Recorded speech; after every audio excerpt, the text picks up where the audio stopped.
Oh, oh, hello there.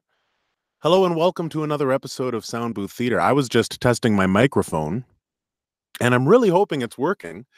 Because hey, let's face it, I've had some serious technical difficulties with running streams, being on streams, doing anything that involves people watching me and listening to me. Generally, I have sound issues. So I've got my fingers crossed that everything is sounding fine, and I'm just going to listen to myself. I'm going to take 2 seconds. I'm going to go to YouTube, and I'm just going to listen and make sure that everything sounds fine. All right? So let's see.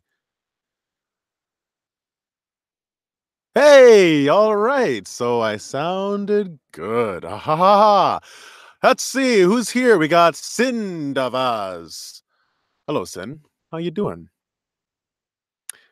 Let's see. You thought there was something wrong with the. Oh, I see. Okay, yeah. Sin's working on some audio, and then all of a sudden, Justin starts talking in the middle of the audio. Like, what? What the hell? Justin's not supposed to be in this one. And I'm glad I sound fine so far. Thank you very much, Sin. Adam K. Hello. Welcome to Sound Booth Theater, Adam. Are you already in our Discord? I'm going to be going back and forth. I'm going to be paying attention to our YouTube chat mostly today, but if you are in Discord, hello, welcome. Feel free to comment in the SBT narration chat in Discord. I'm not sure if there's a link below. This was all very last minute. This Sound Booth Theater was supposed to be hosted by Jeffrey Hayes. Unfortunately, he was unable to make it tonight. He's at a concert. A concert. God. This is probably having fun and listening to great music. But I mean, joke's on him because now I get to have fun and hang out with you fine, lovely people. Sin and Adam. Who's goofing off? I'm goofing off, or he's goofing off? He's goofing off. Jeff's being a goof. Let's see. Is the Discord? Yep, Discord is in the description. So feel free to head over there, or if you're in Discord, feel free to come over to YouTube. Do what you want. I won't force you to do anything that you don't want to do, because that's called assault. Hey, I'm having a glass of wine tonight. What are you drinking, Sin? What's your drink of choice? How about you, Adam? Adam. Oh, there's another Adam. Oh, and Lise. Lise is here. Hello, Lise. Adam Friedman. The Discord link below does not work. Can someone get on fixing that, or maybe just posting the correct Discord link? I don't know why that doesn't work. That is strange. I have to check for myself because I don't believe you. Yeah, no, I think it just takes you to the regular Discord page, not our Discord page. So, yeah. Oh no, it's not getting staticky, is it? My audio is getting staticky apparently. Let's listen.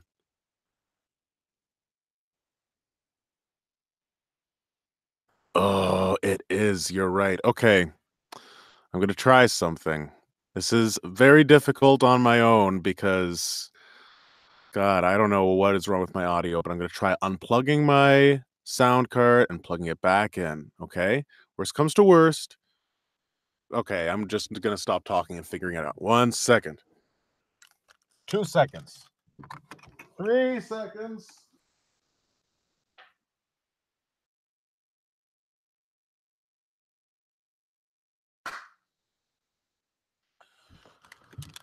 All right. Sometimes you just got to unplug it and plug it back in. I don't know if this is any better. You tell me if that's any better. Like now it's okay, but that might change. Hey, it's sounding good to me. It's sounding good to me. All right. Well, thank you very much. It wouldn't be a Sound Booth Theater show without sound glitches on my part. So thank you. That is the sound glitch portion of the show. Much shorter than usual. The other surprise that might come is my computer might crash. Um, I gotta figure this stuff out. I haven't had a chance yet. My computer just might randomly crash in the middle of the stream. So if that happens, then I owe you guys completely new sound booth theater at a different date when there's somebody else who can continue the stream if I get booted. All right. I know, Lise. I know. That's how I feel. It goes to the blue screen of death. And I don't know if you've ever seen it, but ugh, it's brutal. No, I hope it doesn't either. This is all very dramatic. But anyways, we're here for now. You guys can hear me, and I can see you guys. So, what do you say I get to narrating some lit? Nope, some game lit. That's the group we've posted to. So it's game lit today. All right. All right, all right, all right. Blue screen on 10, yes. And it's different prompts every time. I think it has something to do with my video card and driver. It could be video card, it could be sound card, it could be even my mouse, apparently. Someone was saying it could be, which is weird. So I don't know which it is, but I'm just going to go with the flow. Channeling a bit of for us. Who's talented? I'm talented? Oh, thank you. I'm assuming you're talking to me. Or you're talking to Sin. Sin's very talented. She's like a jack of all trades. Matthew McConaughey. Mm-hmm. All right, all right, all right. The best series are RPGs. Yeah, okay, well, why don't we talk about what I'm going to be reading today? Because I got a lot of reading. Oh, I am very talented at crashing Windows 10. It's pretty uncanny. It's like it's fine all day, and once I try to do a 1 hour stream, it decides to crash on me. So I'm not sure what that's all about, Lise. But hey, it happens. So you know what? I've got 3 books here. We got Dan the Barbarian. We got Vestiges by Stephen Rowland. Oh, Dan the Barbarian is by Hondo Jinx. Vestiges. How do I say this? How do I say this, Sin? Is it Vestiges or Vestiges? Ves like the prestige. Vestiges. Yeah, okay, it's Vestiges. First way. All right. Yes. And then we also have, and that's by Stephen Rowland. S.L. Rowland, rather.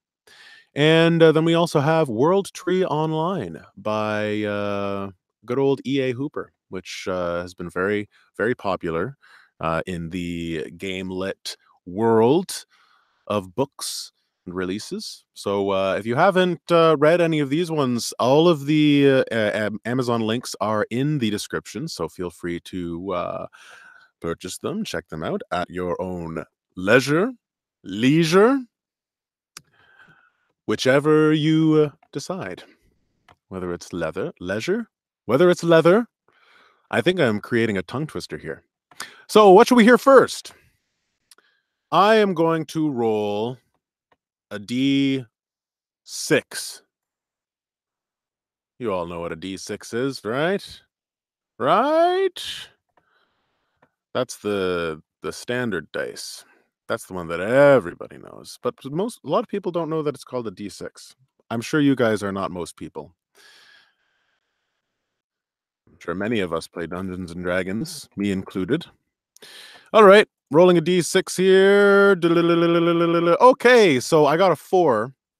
And I should have actually mentioned the system I was doing. I'm going to roll again, but the system I'm doing, 1 to 2, it's going to be Dan the Barbarian. 3 to 4 is going to be Vestiges, and 5 to 6 is going to be World Tree. So I'm going to roll.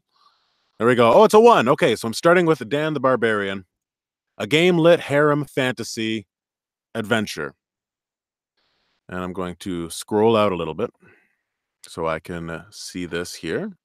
And I'm going to pop out the chat. How do I do that? Pop out chat. There we go. so that I can just see nothing but what you guys are saying. Nothing but you. Oh, hello, Bon Bon. Good to see you, Bonnie. Thank you for making the announcement in Discord. I mucho appreciate that. All right. So, Dan the Barbarian, and you'll forgive me, my voice is a little bit tired today. Last night I was at a wedding and I was the MC. So, usually as the MC, I don't really drink any booze until after all of my MC duties are finished. So, I didn't start drinking until maybe about 9 o'clock, but then I had to play catch up, right? So there were shots and there was lots of loud music and shouting. And as I got more thirst quenched, the louder I got and felt I needed to be heard. So my voice is a little hoarse. Nay, little hoarse. So yeah, if it just honks out. I drank a lot, didn't I? You know what? I've been a lot drunker. I could have drank a lot more. I mean, considering the fact that it was open bar, I did not drink a lot. But I mean, I drank more than I'm drinking tonight. It's a wedding, Lees. Of course I'm going to drink a good chunk. Would you do any differently? All right. So, should I read the description? Yeah, I'll read the description. So Dan, he's 19. He's a rugged farm boy, now in his second year of college. Recently, his world morphed with a D&D campaign. Hey, speaking of, he's now a barbarian, trying to figure out his new reality. In this scene, Dan and his girlfriend, Holly, are going with Holly's friend, Nadia, to meet the magic user that Nadia has lined up to round out their 4-person team for Campus Quest. Campus Quest, what is it? Well, you're going to find out. As a barbarian, Dan loathes magic users. All right. So he does not like whoever the magic user is going to be here. All right. Holly is a petite gray elf, beautiful and intelligent, but kind of bubbly. She's a druid and loves animals, which comes into play in this scene. Nadia leads a dual life. Previously, Dan has known her as a hooded thief with heavy connections in the underground. But now he's glimpsing her other life. The smiling, overachieving, I don't know why I'm speaking like this, a college student and RA. Oh, resident attending? I don't know what that means. RA. Back to work, Sin. I will talk to you later. Nadia and Dan poke fun at each other, but there's some sexual tension between them, too. Ooh, baby. In this scene, Dan is delighted to get a peek into girly Nadia's other life, and Nadia is surely embarrassed. Or surly embarrassed. I think it's spelt surly, but it might be surely. Together they visit the dorm of Zeke, a white-haired, non-traditional student and wizard. He's nuts. And his pet monkey, Zuggy, is drunk, but one hell of a chess player all the same. Hope these descriptions help and that you enjoy the scene. Thanks again. Excited to hear what you do with this. That was intended for Jeff, not me. I don't know if Hondo would be excited to hear what I'm going to do with this. Many thanks, Hondo. Great. So, here we go. Haremlit. Yes. Gonna raise my microphone just a touch. Chapter 23. The Man, the Myth, the Monkey. Dan couldn't quit grinning. He stood there, holding hands with Holly and panning his gaze back and forth across Nadia's dorm room. He couldn't believe his eyes. Couldn't believe the stuffed animals and cheery photo collages, the Penn State paraphernalia, and the posters. Especially the posters. Cutesy posters with little kids hugging, panoramic landscape shots with motivational captions about hope and following dreams, and one poster with a fuzzy little kitten dangling comically from a rope, captioned, "Hang in there." This is hilarious. he said, beaming with amusement. What? Nadia said, with a dangerous look on her face. She was dressed in her good girl attire. Once again, she looked like a cheery, innocent R.A., not an experienced thief with heavy connections in the underground. Dan twisted, spreading his arms. Everything, he said. It's all so pink and girly, so normal. Yeah, Nadia said and slapped her ass. Bite me. Don't tempt him, Holly said. Why do you think I'm wearing a turtleneck? Nadia gave Dan a dismissive wave. Barbarian boy couldn't handle me. Which version? He asked. Either version, Nadia said. Now look, about this guy we're going to meet. I wanted to tell you a few things. Holly smiled. She hadn't slept at all last night. Part of that was Dan's fault, but mostly she had just been too nervous. Dan had awakened a few times throughout the night to find her lying there, staring up at the ceiling. For as much as Dan hated the idea of working with a magic user, he hoped that this guy would turn out to be the real deal. Anything to help Holly reach her dream. And to help me win the prize money, he thought. Right now, he couldn't even afford Riddles from the Past, the textbook that he was supposed to be studying. The library's copy was marked as missing, and the university bookstore wanted 110 gold pieces for a used copy. He'd stood there in the bookstore and flipped through the pages, thinking that he might do a little studying then and there, but the 30 chapters that he was supposed to read took up 400 pages of tiny print. After 30 seconds of reading, his eyes glazed over. Riddles from the Past was incredibly dry, and no surprise considering the author, none other than Dr. G.K. Lynch herself. Privately, he worried that Dr. Lynch was right. Maybe he really was too stupid and too lazy to even read her book. I have to do it, he thought. I have to get the book and study it or my college days are over. Unless they won Campus Quest, of course. Then he'd have enough money to carry on without the scholarship. His name is Zeke, Nadia said. Well, that's promising, Dan said sarcastically. Holly squeezed his hand and he reined himself in. He's just down the hall, Nadia said. But before you meet him, keep in mind that it was very difficult to find a wizard on such short notice. Understood, Holly said. You're a miracle worker. We love you for it. Nadia smiled uncomfortably. What I'm trying to say is that Zeke is atypical. Atypical? Holly asked. Non-traditional? Nadia said. As in a non-traditional student? Dan said. So he's old and weird? Non-traditional does not mean old and weird, Nadia said, actually sounding like an RA. Zeke has just had a different path than a typical student. Dan laughed. Last year when I lived in the freshman dorms, a non-traditional student lived down the hall. He was about 30, ex-military, and listened to horrible 70s music. Left toenail clippings all over his dorm floor. You walked in there, it sounded like you were walking on crusty snow. Ew, the girls chorused. Dan shrugged, but the guy bought us... Oh, Dan shrugged. But the guy bought us booze, so he was okay. Sort of... Holly squeezed his hand again. It's almost 11, she said nervously. Campus Quest starts in an hour. Let's go meet this guy. They headed down the hall. Nadia stopped outside the last room on the left. Weird, trippy music was coming from inside. Then Dan recognized it. Pink Floyd, Dark Side of the Moon. Which song? He couldn't say. One more thing, Nadia said. Are either of you allergic to monkeys? Holly shook her head. What? Dan said. Monkeys? Nadia knocked on the door.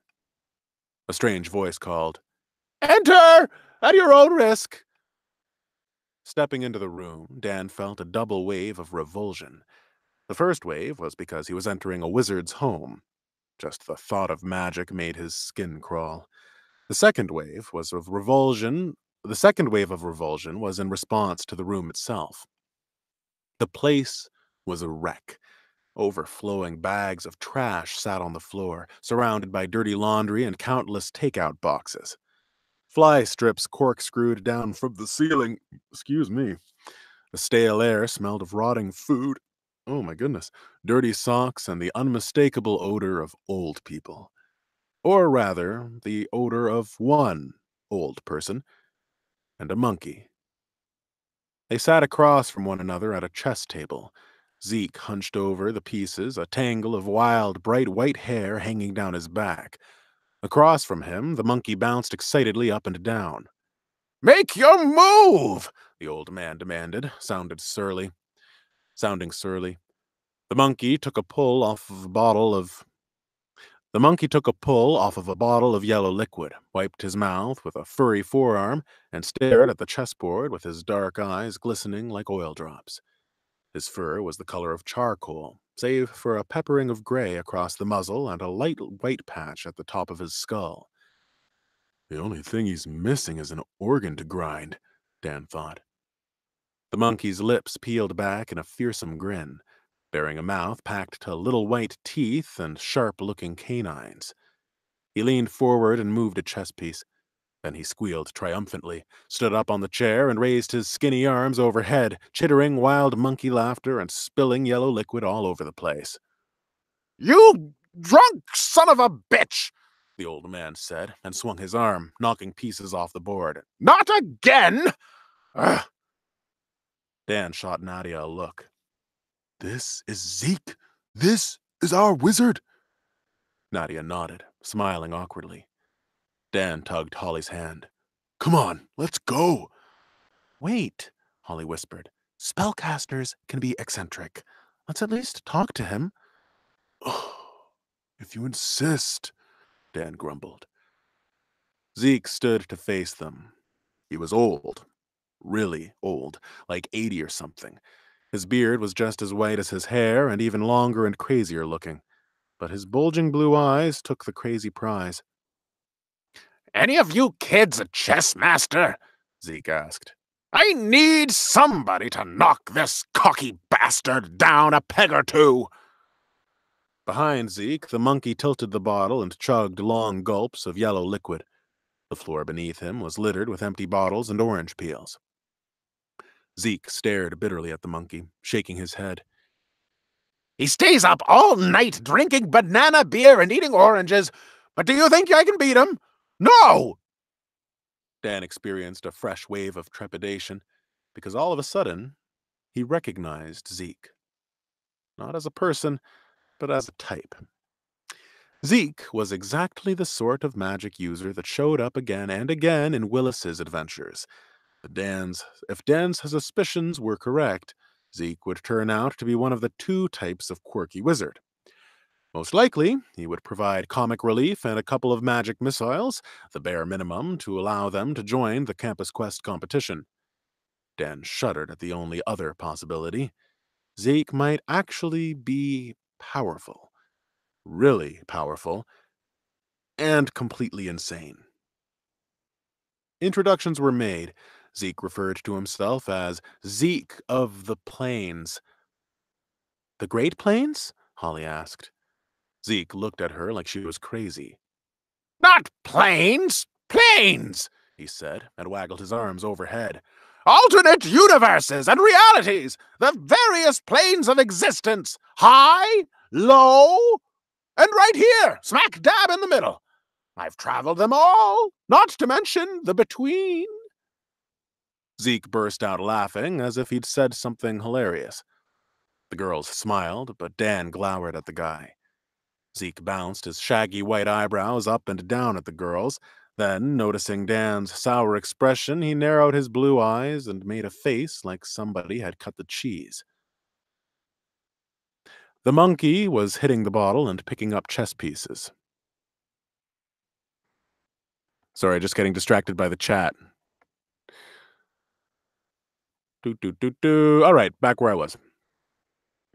The monkey was hitting the bottle and picking up the chess pieces. Holly went over and crouched down next to him. And who's this little fella? The monkey offered an enthusiastic grin. That is my traveling companion, familiar, and roommate, Zug Zwang, Zeke said. Or, as I call him, Zuggy. The little monkey took another pull off the bottle and stuck his other paw out to Holly. Holly tittered and shook the little hand. Very nice to meet you, Zuggy, she said. May I pet you? Oh, he would love that, Zeke said. Then, glancing toward Dan, he added, I wouldn't say the same to your male companion, though. Zuggy hates assholes. Hey, Dan said, taking a step forward. No offense, Sonny, Zeke said, raising his palms defensively. I'm just an old man, and old men are allowed to say weird shit. Holly leaned over and scratched Zuggy on his white spot. Where did you get him? Oh, that's Nadia speaking. Where did you get him? Nadia asked. I won Zuggy many years ago, throwing dice with the Ebon Corsair, the most feared pirate of the Ivory Coast. The Ebon, is it Ebon? I think it's Ebon. The Ebon Corsair had 3 trademarks. 3. He used his sharpened teeth as weapons in battle, decorated his ship with the decapitated heads of rival captains, and stayed drunk day and night on a highly alcoholic banana mash. Yeah, Dan interrupted. This is all super interesting, buddy, but Campus Quest kicks off in half an hour. Are you really a wizard, or are we just wasting our time here? Turning to Nadia, Zeke asked, I can't understand a word that this guy says. Does he always mumble so much? Holly yelped with surprise. Zuggy had jumped into her lap. He threw his long arms around her and nuzzled into her bosom. Holly laughed. What a cutie! Zeke licked his lips.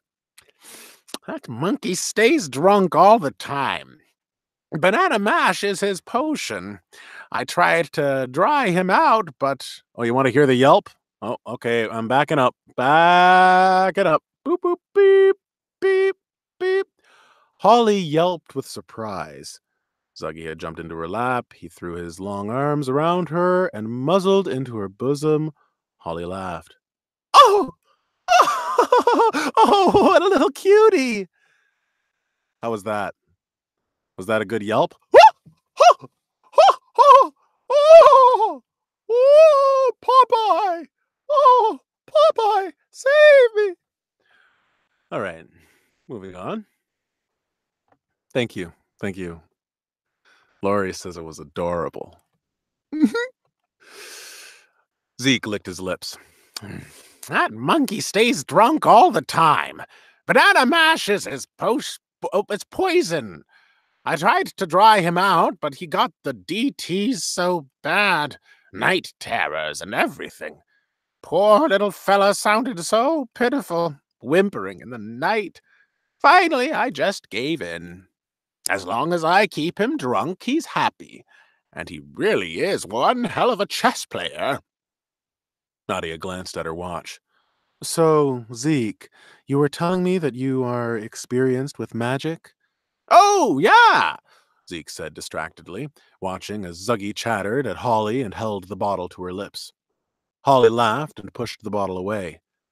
None for me, thank you, Mr. Zuggy. It's not even noon yet. Either of you have questions for Zeke? Nadia asked Dan and Holly. Yeah, Dan wanted to say. Which variety of Willis's crazy old wizards are you, Zeke? The comic relief variety or the holy shit why did he just summon a Gorgon while we were trying to talk our way through the city gates variety? Holly stood. I don't have any questions. The monkey still clung to her, one arm thrown around her neck. Zuggy leaned away, swinging his bottle back and forth like a drunken pirate hanging from the mainmast. Holly beamed. I have a really good feeling about this. Thank you so much for joining our team, Zeke. No problem, Zeke said, and cackled madly.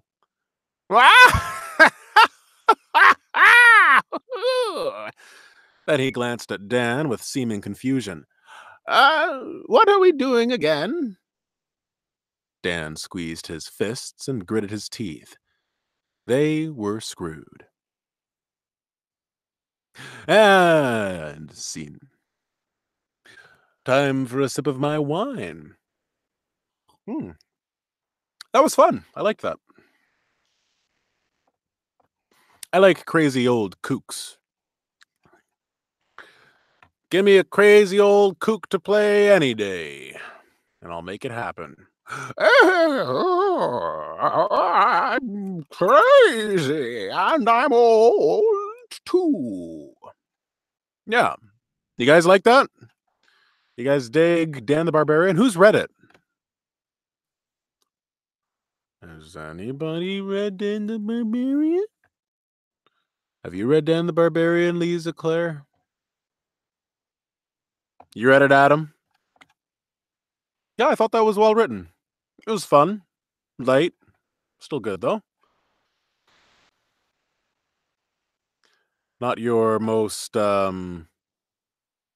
It's not your darkest scene. Cool. So Dan the Barbarian, everybody. I'm just going to go straight on to Vestiges. Or Vestiges, if you will. Oh, pardon me. Oh, pardon me again. My goodness, I got the burps. I got the burps. That happens, though. Let's see here.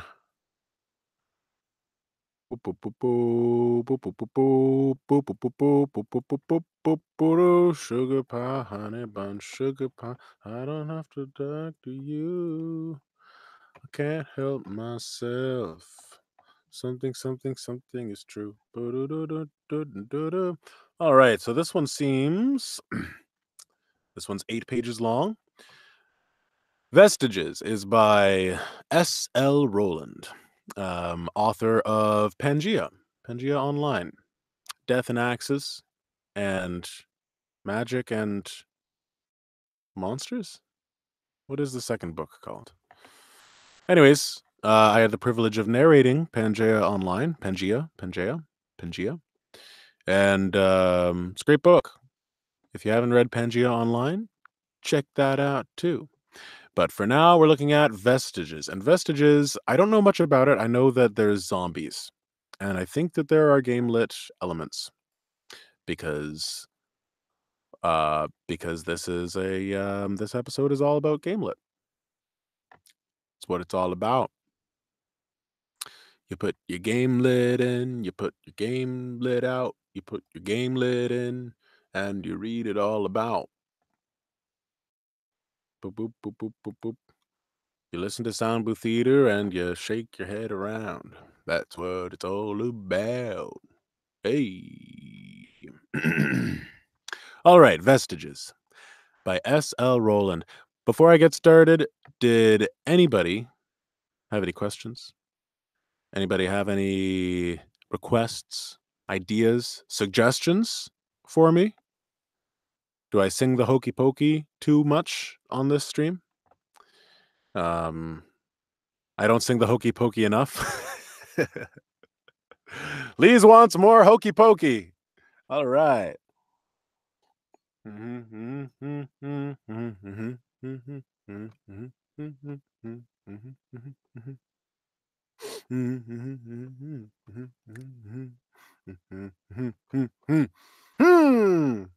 Should we just turn this into the hokey pokey stream?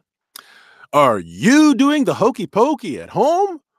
Well, now's your chance to join in with me, Justin James.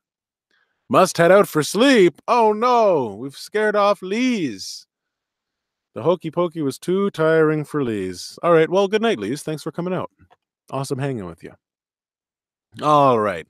Speaking of the hokey pokey, it's time to poke our heads into a totally different room of imagination. Let's see here. Vestiges by S.L. Rowland. Antici- oh, that's a tough word right off the bat.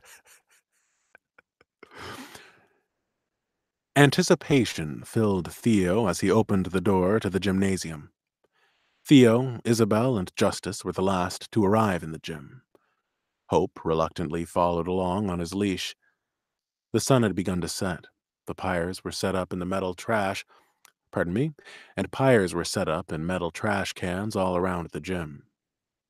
It reminded Theo of an 80s movie, where the punks hung out in alleyways, muttering and fighting, trash cans blazing all around.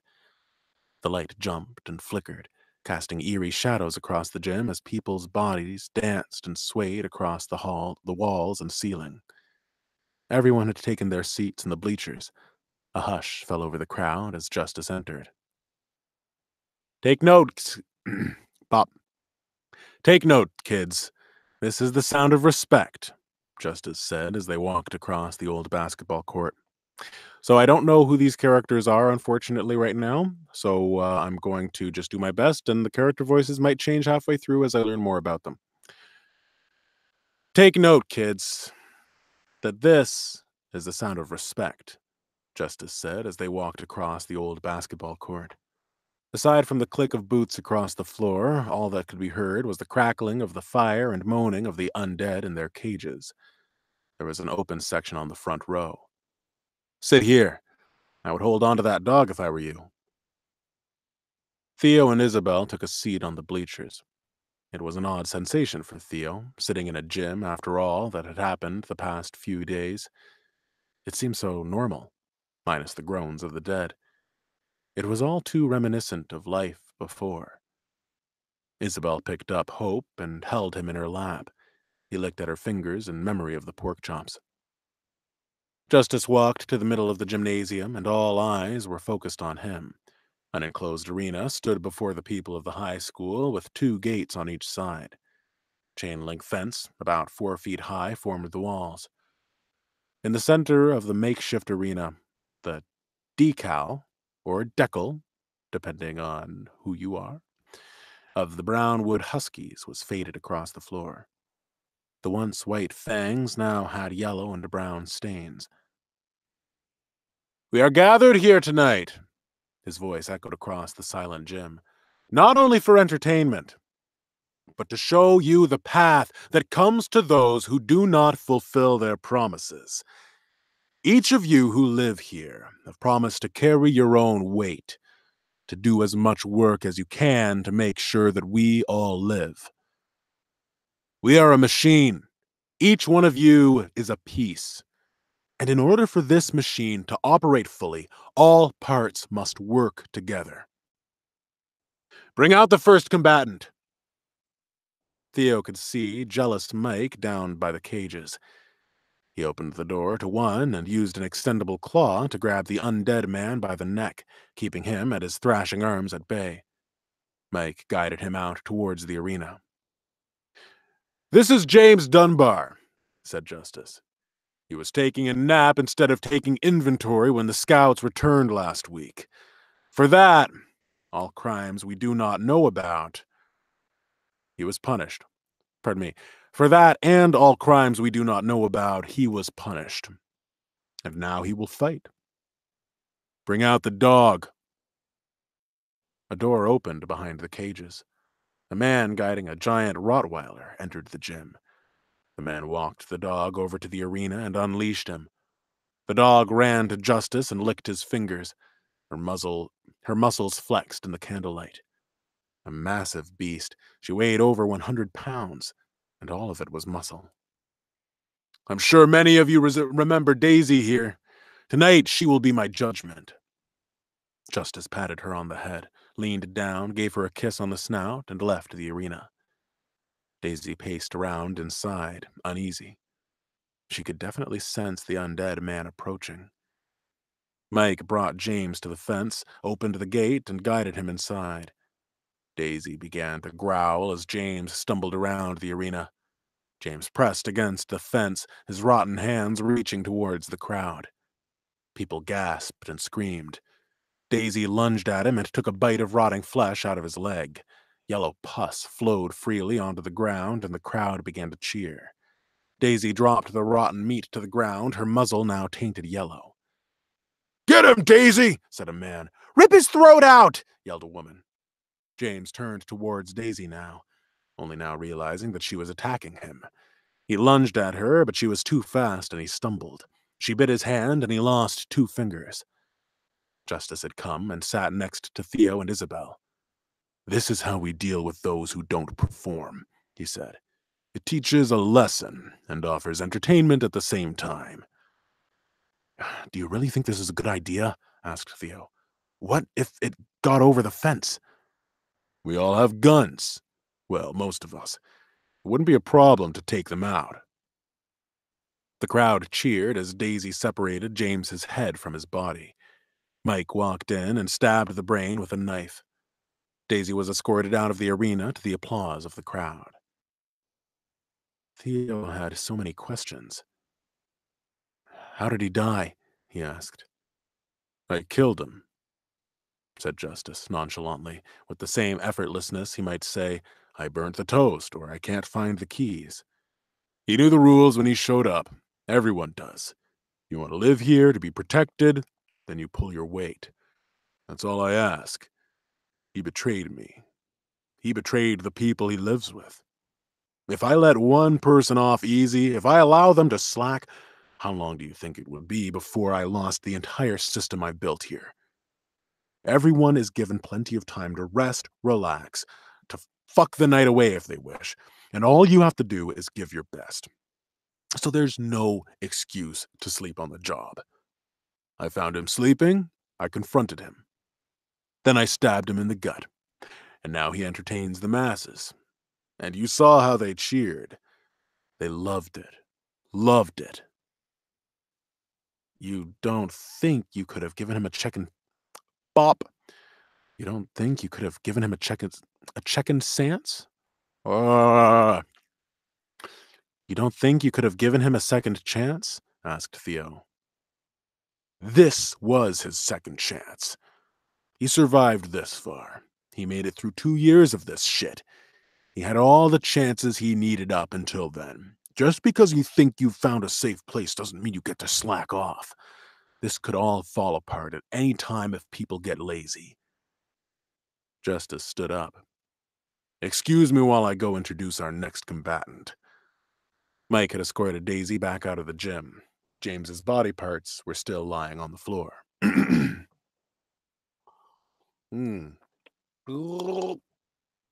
Little wine gurgle. Justice stepped into the arena, and the hush fell over the crowd again. "Our next combatant is Kelly Nishiki. She didn't think we fed her enough." Whispers started amongst the crowd. "Have any of you ever gone hungry within these walls?" he asked. The crowd yelled, "No!" and "You're good to us, Justice." "She was caught taking a bag of chips back to her room. Chips that were not hers to take. For this, and all the crimes we don't know about, she was punished." Mike opened another gate and brought a stumbling woman across the gym. She was overweight. Pus seeped from a half moon carved across her stomach. She had been wearing a dress when she died, but it was now torn off below her breast. Her white panties were stained yellow and brown from the seeping pus. Theo leaned over to Isabel while Justice introduced the next dog. It was a red and white husky. "This is screwed up, right?" "Of course it's screwed up. We need to find out what he knows about Mom and Henry and get the hell out of here," she said. A husky named Braveheart had been led into the ring and howled at Kelly as she shambled across the arena. When she turned to lunge at the crowd, Braveheart grabbed her by the leg and pulled her off her feet. She fell to the hard gym floor with a thud. Her head cracked against it, and she lay there, unmoving. The crowd roared. "Well, that's some shit. Never seen that happen before," said Justice, who had just returned to his seat. Humpty dead girl, sitting on a ledge. She fell off, she bust her head. He walked back to the arena, ready to introduce the next combatant. Justice paused a minute and addressed the crowd. This is our last combatant of the day. Many of you may recognize him from outside these walls. He's been a plague on this community ever since he started his own nearly 2 years ago. He thought he was safe behind his walls. He thought he was smarter than us. He thought we would forget. But we never forget. I never forgot. Bring out William Scott. Jealous Mike opened the cage and brought a man in a suit towards the arena. His neck showed the open wound that had killed him. He wore a gray suit caked with dried blood. As he came closer, Theo and Isabel realized it was the mayor.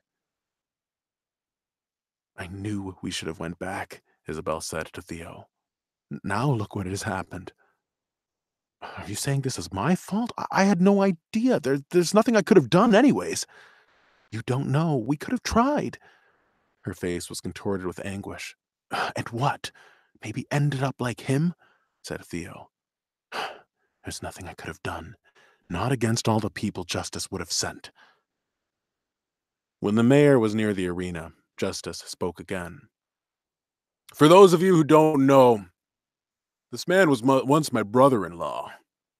His wife, my dear sister, thought that I could protect her and her daughter better than her husband, so she came to me for help. She didn't feel safe in the outpost William had made. She said she didn't trust some of the people living there around her daughter. I welcomed them here with open arms, but William wanted me to make them leave, to force out my own sister against her wishes. He wanted me to send them back to a place they did not feel safe. I refused. I refused to let him in after he began acting irrational, so he said he would take them back by force if necessary. One night, he and a few of his men cut through the fence and tried to sneak my sister and niece out of here. We started shooting. We thought we were under attack. This drew the undead toward us.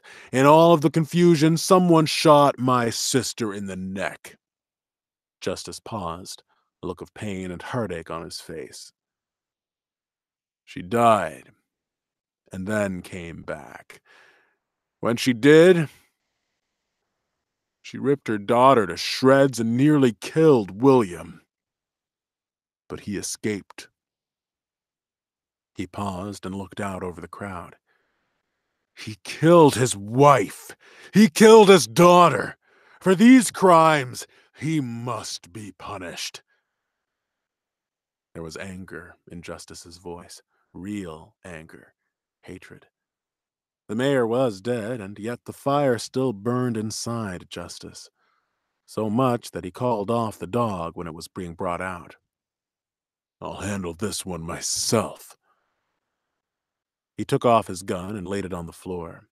He had a knife strapped to the outside of his leg that he removed from his sheath. Let him in. Mike released the mayor into the arena, and the crowd offered a collective gasp. The mayor immediately went into a frenzy and rushed towards Justice. Justice brandished his knife and moved with such speed that it cut clean through the mayor's shoulder, severing his right arm from his body.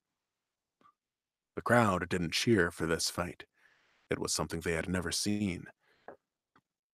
Justice kicked him to the floor and waited for the next attack. Again, he slashed at the mayor, now removing his left arm at the elbow. He jumped on the mayor and pinned him to the ground. Using the knife, he pried the mayor's mouth open and ripped off his lower jaw, splashing the first row with stinking pus. Justice stood up and faced the crowd. This man deserves far worse than I've given him. Worse than I could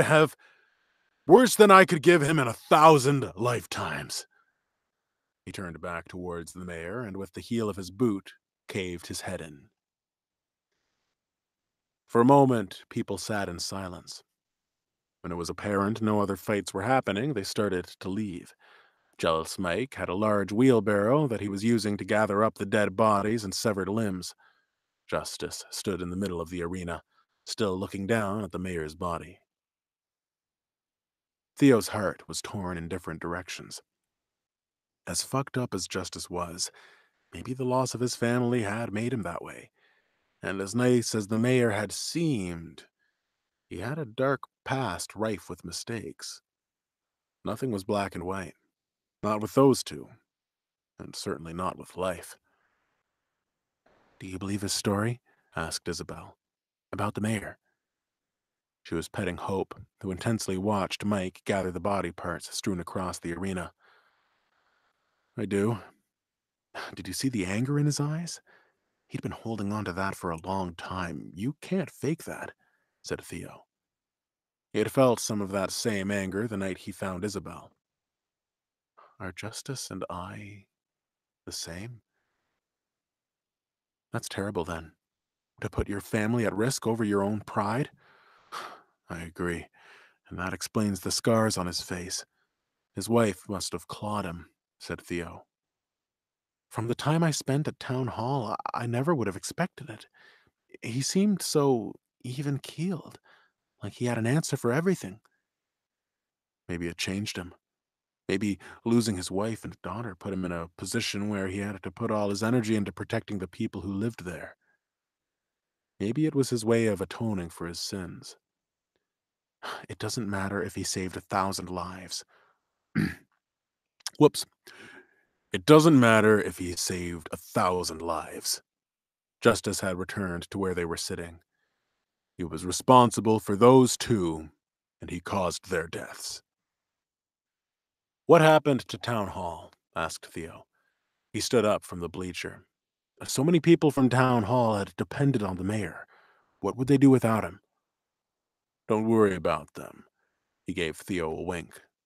"They're all okay. They have a new leader, and we've made arrangements with them," said Justice. "Who's in charge?" asked Isabel. She fiddled with Hope's leash. "Her name was Maggie. She's smart. Smart enough to know she couldn't fight us. Only 2 people died before they surrendered William. I'd say that's a win-win." "You could have buried the hatchet," said Isabel, "and no one would have had to die." Hope jumped to the floor as Isabel stood up.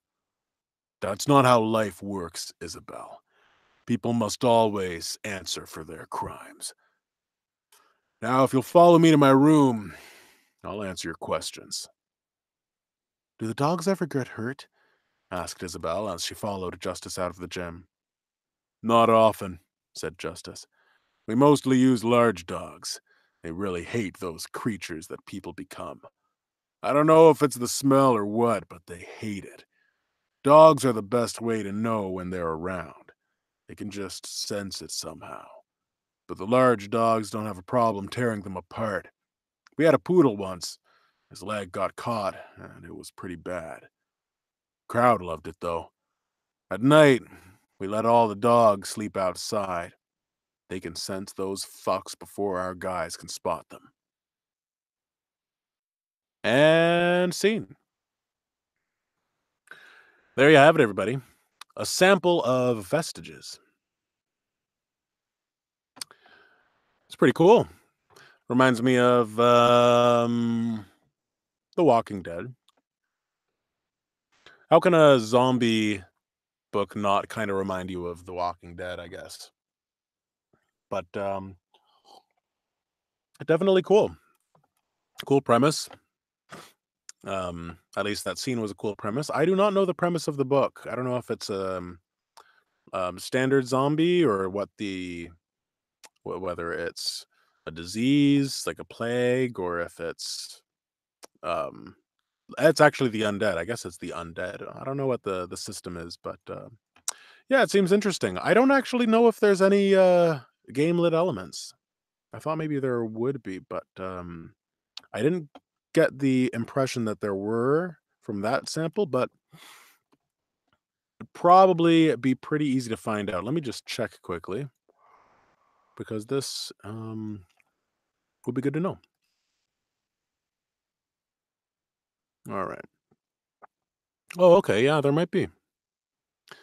Unknown system error, rebooting in 321. A normal day becomes a hellish nightmare when Theo is mysteriously transported to an apocalyptic parallel world where death awaits, where death waits around every corner. It feels like a game. The people and places are familiar, but somehow twisted, with no idea of how he got there or, more importantly, how to get back. Finding answers seems impossible, that is, until three notifications flash before his eyes. Objective: go to town. Objective: locate your family. Objective: do not die. Warning: this fiction contains gore, profanity, and sexual content. Yeah, so it does sound like there are some game-lit elements to it. Very fun. Ooh. So you have to excuse me, I've got some allergies right now. My soft palate's getting really itchy. I get really bad ragweed allergies at the end of August and September.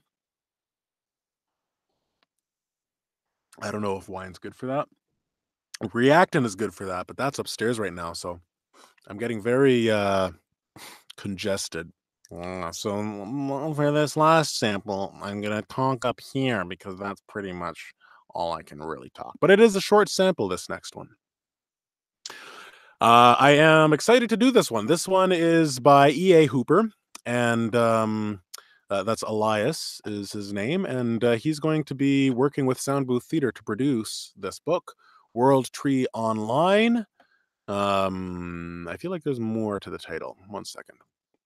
World Tree Online, the World Tree Trilogy, Book One, and it's got some smashing reviews on Amazon. So I highly recommend you check it out. It's very different concept because the main character is older.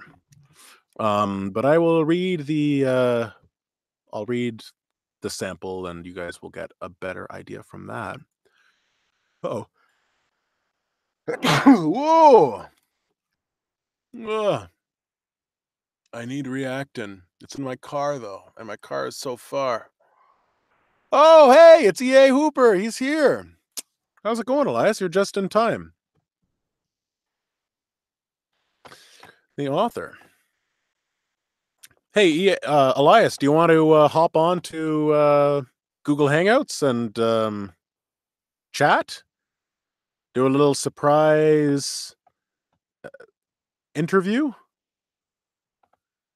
Because might as well have you on. Would be super easy just to get you an invite. I know some people who could get you into this Google Hangout, and we can talk about your book.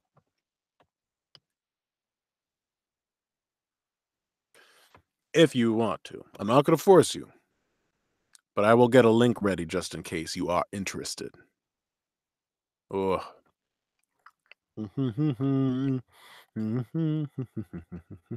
Can't right now. Okay.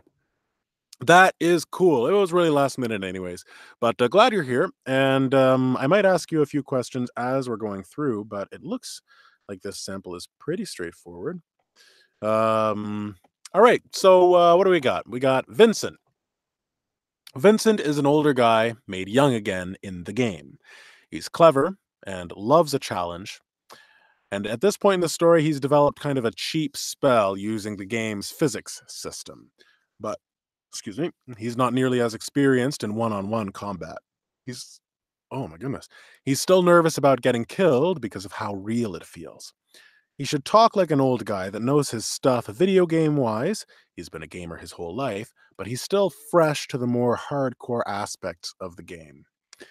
So he's made young again. So like I'm imagining his voice is gonna be youthful, but he's well spoken. Like he speaks like an older person, but his voice is still young. So he's not gonna sound like this.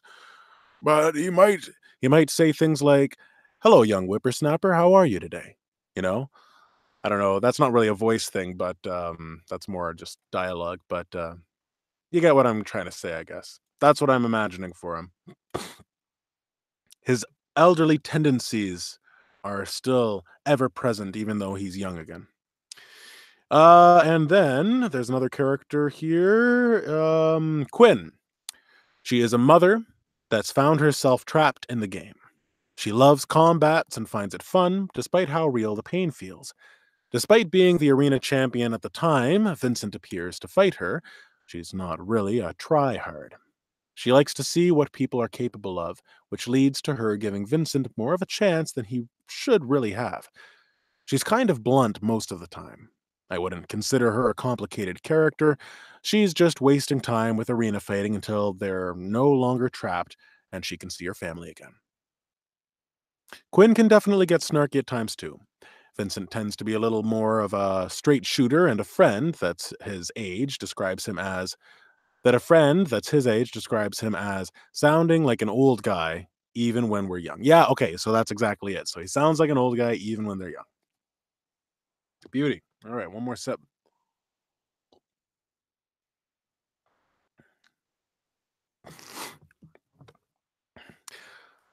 Scanning me before we hit the arena, Quinn asked. Not very sportsmanlike. I could easily change out my build. Oh, sorry, Vincent said, somewhat embarrassed. This is my first time in the arena. I don't know the arena etiquette. Quinn smirked. Don't worry about it. Take one of these, though. She tossed him a pill. Numbing tablet. A tablet made from concentrated iryl flour. Numbs your body for 30 seconds. Numbs your body for 30 minutes. It won't completely numb you, Quinn told him. Maybe it used to before the update, but now it only cuts the pain in half. I know, Vincent replied, chewing and swallowing the tablet. Some City Watch members take these at the start of goblin invasions. They're a little too costly for me, personally. I just keep a Lotus capsule ready. So, what's your gimmick? Vincent blinked at her. Huh? Your gimmick. You must have one if you think you can challenge the arena champion with zero experience in the Colosseum. It's been a while since someone tried to pull something like this. Most of them get cold feet after pain reduction was disabled. Uh, I don't have a gimmick. I just want to challenge. I just want to challenge is all. There we go. That's an example of an old person thing to say. Is all. I just want to challenge is all. Yeah, sure.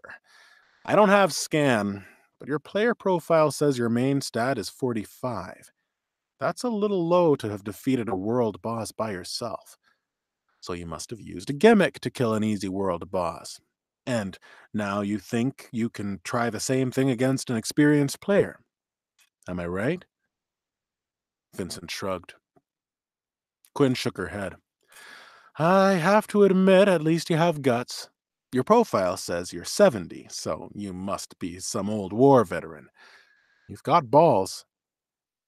Actually, I've lived a rather easy life. I'm an old school gamer. Never had much trouble in life except for keeping a steady job. I never fought a war or got into any fights in the real world. Quinn snorted. Okay, I had you all wrong. You're just some crazy old guy.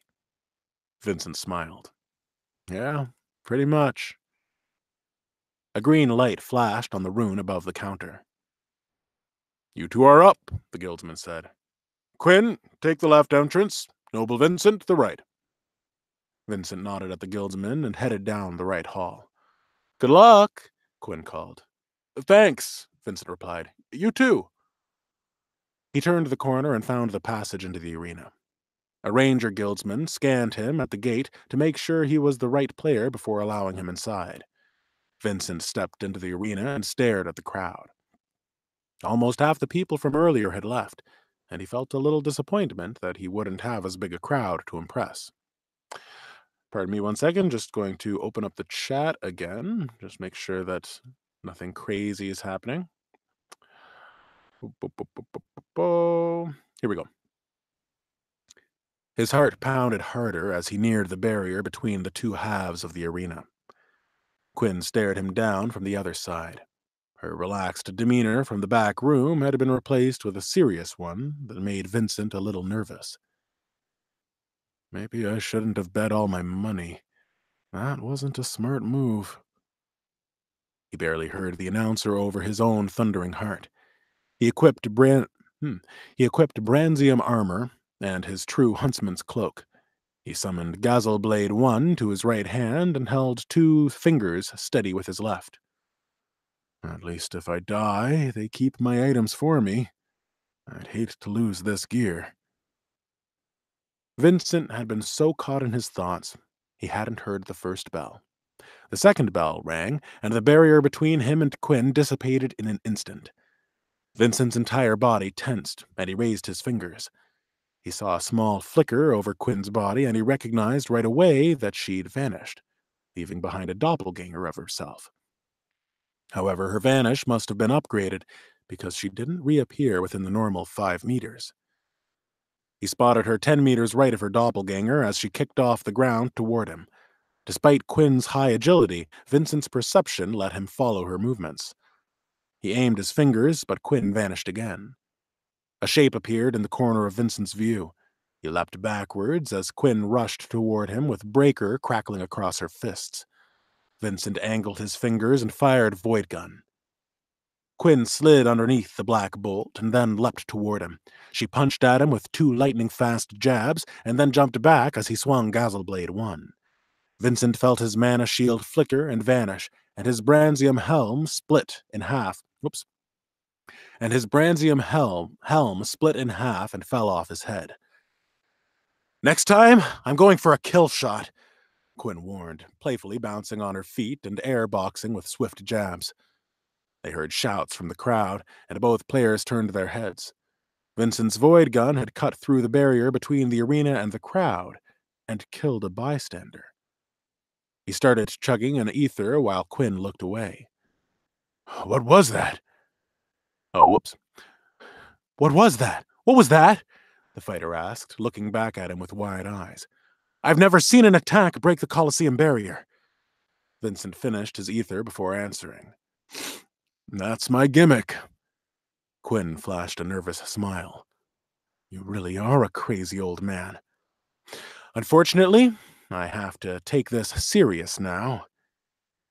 The woman took off at full speed, circling around Vincent.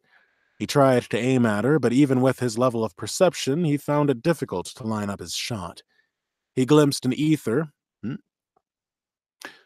the woman's hands and saw the bottle fall away and shatter on the ground. A mana gun flew from the speeding woman, and Vincent sidestepped just in time. However, Quinn slid into a crouched position. Her spin kick move. Vincent aimed his fingers, but a second copy of Quinn appeared 10 meters away. He aimed at the second, but spotted a minor shimmer. Another doppelganger? The upgraded vanish could only take players 10 meters away, and he couldn't see a third Quinn in his field of view. So he instinctively took aim at the first one just as she launched herself, spinning through the air. In the time Vincent's muscles tensed, the woman had already flown halfway to him, the crowd roaring. The black bolt flew from his fingertips, and he couldn't tell if it struck. The woman collided with Vincent, sending them both rolling across the dirt. His body tensed, expecting to receive a killing blow, but the confused chatter of the crowd made him raise his eyes to Quinn. The woman lay on the ground, trying to stop the bleeding from the gaping hole in her shoulder. She shouted, cursed, and gnashed her teeth. Even though she'd taken a numbing tablet, Vincent knew it must have hurt. Clerics rushed from the gates of the Colosseum to Quinn's aid. They used their light spells on her and gave her an elixir to speed the process. She gulped down the potion and then smirked at Vincent. "You got me good, old man. Well played." "Good match," he replied, his body still shaking with adrenaline. And there you have it, World Tree Online. Your introduction to Vincent. And I don't know, I know Vincent's the main character, but I don't know if Quinn is going to be more of a recurring character in this book. Are you able to elaborate on that, EA? It sounds to me, so the premise of this book, forgive me, let me know if I'm getting this wrong, Elias, but basically, everybody who's playing World Tree Online gets stuck in the game, and they have to work their way through it. I believe there's a bunch of time jumps as well, like they're in the game for a very long time. And I'm wondering whether or not I have to read the book still. I haven't done my pre-read yet for it. We're going to be getting into production probably in October for this. Was hoping to get it sooner, but that's probably where it's going to have to go. But once I do read it, I will be doing another sound booth theater. She's one of the main teammates after that scene. Perfect. So there you go. You're going to see more of Quinn as well. Yeah, so we're going to be doing a sound booth theater with this book. So if you want to hear more about this, then definitely keep your eyes peeled, keep your ears peeled for that. We'll be posting that in the Sound Booth Theater Facebook group when that's ready to happen.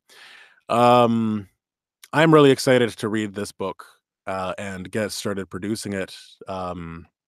EA seems like a really cool guy. We had a Google Hangouts chat together and kind of just stoked each other's flames about how excited we were for this. So yeah, it's really going to be great. I'm really excited to do that, and you'll be seeing more of Elias. You'll be hearing more of this book, and we'll keep you posted when it is released on Audible.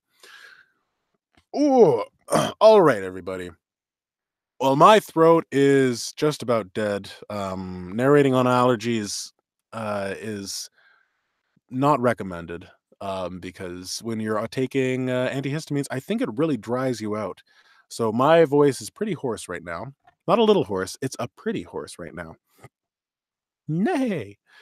And I'm just going to keep making that joke whenever I say hoarse.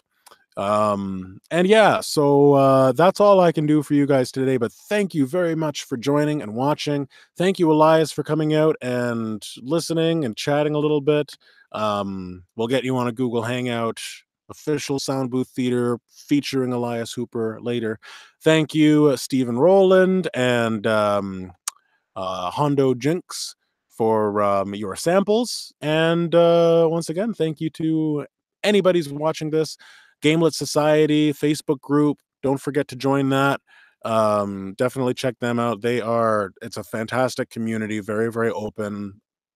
Gamelet authors love it there. Readers love it there. Check out Gamelet Society group. Join the Sound Booth Theater Facebook group. Don't forget to like and subscribe to this video and YouTube channel. And as always, my name is Justin Thomas James, signing off sound of Sound Booth Theater. Requests only. Tonight. Good night. I need a better sign off than good night. What's a good sign off? A good gamelet sign off. Logging out in 3, 2, 1.